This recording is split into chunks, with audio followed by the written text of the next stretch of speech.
ಈ ಜೀವಾಮೃತ ರೈತರಿಗೆ ಒಂದು ಗೆಳೆಯ ಇದ್ದಂಗೆ ಪ್ರತಿಯೊಬ್ಬರು ಇಟ್ಕೊಂಡು ಮಾಡೋದ್ರಿಂದ ಯಾವುದೇ ಫರ್ಟಿಲೈಸರ್ ನಾವು ಉಪಯೋಗಿಸಲ್ಲ ಸರ್. ನಮ್ದು 5 ಎಕರೆ ಅಡಿಕೆ ಇದೆ, 2 ಎಕರೆ ಸೇಪೆ ಇದೆ. ನಾವು 1 kg ಏನು ಮಿನ್ನೂರು ಹಾಕೋದಿಲ್ಲ, ಕಳೆ ಔಷಧಿ ಹೊಡೆಯೋದಿಲ್ಲ.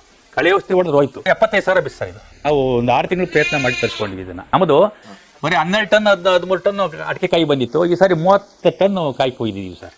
ಈ ಜೀವಾಮೃತದಿಂದ ಬೆಲ್ಲು ಸಿಹಿಗೆ ಎರೆಹುಳ ತಯಾರಾಗ್ತದೆ ಭೂಮಿಯಲ್ಲಿ. ಕೆಲವರು ನಾವು ಹೇಳ್ತೀವಿ ಉಳುಮೆ ಮಾಡಬೇಡಿ ಅಡಿಕೆ ತೋಟನ, ಇಲ್ಲ ರೌಟ್ರಿ ಹೊಡ್ಕೊಂಡು ಕಳೆ ತಗೊಳ್ಳಿ, ಅವ್ರಿಗೆ ಉಳುಮೆ ಮಾಡಬೇಡಿ ಅಂತ.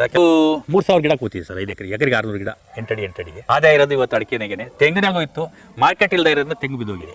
ಒಂದು ವರ್ಷಕ್ಕೆ 4 ರಿಂಗ್ ಬೆಳೀತದೆ. ಉಪ್ಪು ಸುಣ್ಣ 2 ಹಾಕ್ಬೋದು.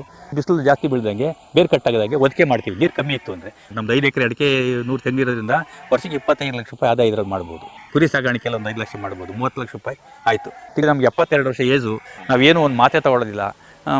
ಹೆಲ್ತಾಗಿ ಆರೋಗ್ಯವಾಗಿದ್ದೀವಿ. ಹೈನುಗಾರಿಕೆ ಇರ್ಬೋದು, ಕುರಿ ಸಾಕಾಣಿಕೆ ಇರ್ಬೋದು, ಅಡಿಕೆ ಇರ್ಬೋದು, ತೆಂಗಿರ್ಬೋದು.